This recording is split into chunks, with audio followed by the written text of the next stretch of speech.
નમસ્કાર, આપ જોઈ રહ્યા છો એબલ 24 ન્યૂઝ। શાહપુર ગ્રામ પ્રાથમિક શાળામાં પ્રવેશોત્સવ અને વૃક્ષારોપણનો ઉત્સાહભર્યો કાર્યક્રમ યોજાયો। વડનગર તાલુકાના શાહપુર ગામે આજે શિક્ષણ અને પર્યાવરણ પ્રત્યે જાગૃતિનો અનોખો સંદેશ આપતો પ્રવેશોત્સવ કાર્યક્રમ ભવ્ય રીતે યોજાયો।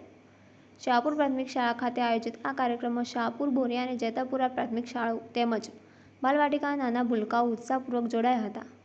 ધોરણ 1માં પ્રવેશ મેળવનાર વિદ્યાર્થીઓના સ્વાગત અને સન્માન માટે આયોજિત પ્રવેશોત્સવમાં બાળકો, વાલીઓ અને ગ્રામજનોમાં વિશેષ આનંદ અને ઉત્સાહ જોવા મળે છે।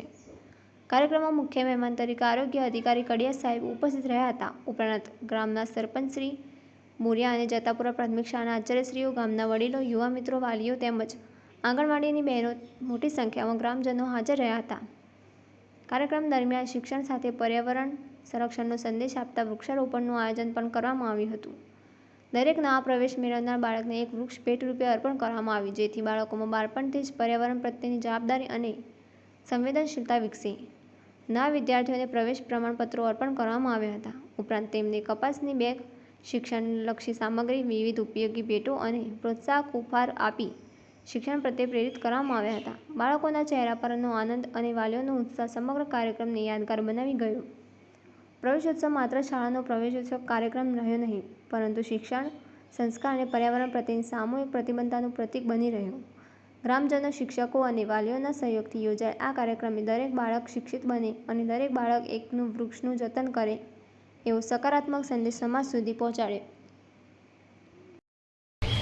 24માં કન્યા કેળવણી રથ અને શાળા પ્રવેશોત્સવ દરમિયાન પ્રાથમિક શાળા શાહપુર ખાતે હાજર ગામના પ્રથમ નાગરિક એવા સરપંચશ્રી, એસએમસીના અધ્યક્ષશ્રી, ગામના વડીલો, સીઆરસી હરેશભાઈ, જે શાળામાંથી પ્રવેશ મેળવી રહ્યા છે તમામ શાળાના આચાર્યશ્રી, શિક્ષકગણ, નાના ભૂલકાઓ, આંગણવાડી બહેનો, મોટી સંખ્યામાં પધારેલા ગ્રામજનો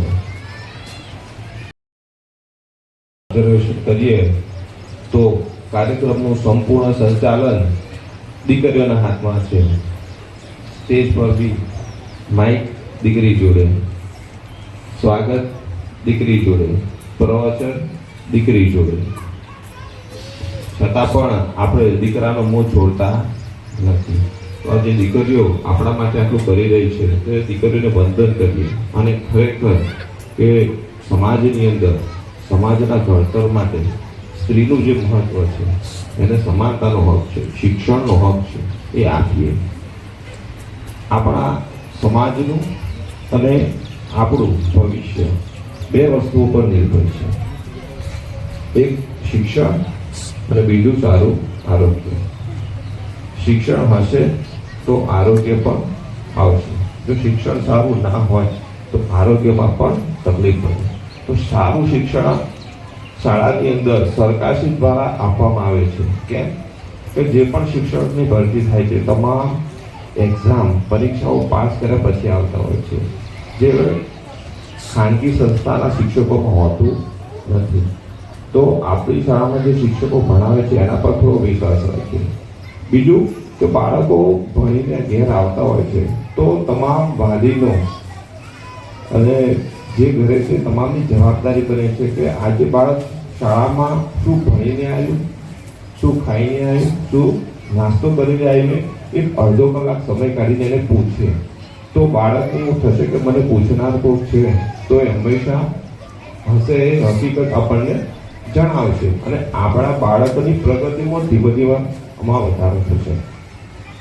આરોગ્ય એટલા માટે ચિંતિત છીએ કે આપણા દેશના અને એમાં પણ ગુજરાતમાં 70-78% બાળકો એનિમિયાથી પીડિત છે। એનિમિયા એટલે પાંડુરોગ, અને એની અંદર આપણા શરીરની અંદર લોહીની ટકાવારી ઓછી થાય અને શરીરમાં જે ઓક્સિજન મળવો જોઈએ ઓક્સિજન ના મળે અને આપણા શરીરના અલગ અલગ વિભિન્ન અંગો છે અને જે કામ કરવું એ કામ કરી શકે નહીં। તો આ રોગ આ વસ્તુ એવી છે કે એના કોઈ લક્ષણો તરત આવતા નથી, એટલે આપણે સારવાર માટે જતા નથી, પણ ધીમે ધીમે ધીમે શરીરની અંદર અવયવોની અંદર નુકસાન થતું હોય છે। તો આપ સૌને વિનંતી કે બાળકોનું હિમોગ્લોબિનનું તપાસ તેમજ આપ સૌ બેઠા છે તો આપ સૌ પોતાનું હિમોગ્લોબિનની તપાસ દર 6 મહિને નિયમિત રીતે કરાવો.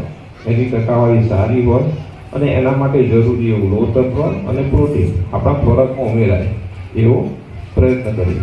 આંગણવાડીની અંદર ફૂડ ફોર્ટિફિકેશન આવે કે જેની અંદર બાળકોના જે પણ માઇક્રો ન્યુટ્રિયન્ટ છે એ ઉમેરવામાં આવેલા હોય છે.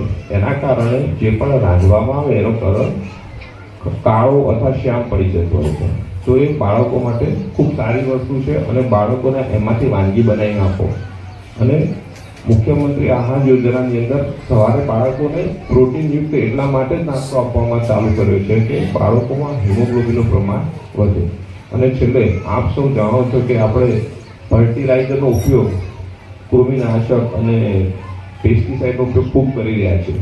તો એમાં ધીમે ધીમે ઘટાડો કરીને કુદરતી ખાતરનો ઉપયોગ કરીને પ્રાકૃતિક ખેતી તરફ થોડા વળીએ અને આપણા ભવિષ્યને સારા ભવિષ્યને આપણે સિક્યોર કરીએ એવી અભ્યર્થના સાથે વિનવું છું. આપે અમને સાંભળ્યું એ બદલ આપનો ખૂબ ખૂબ આભાર.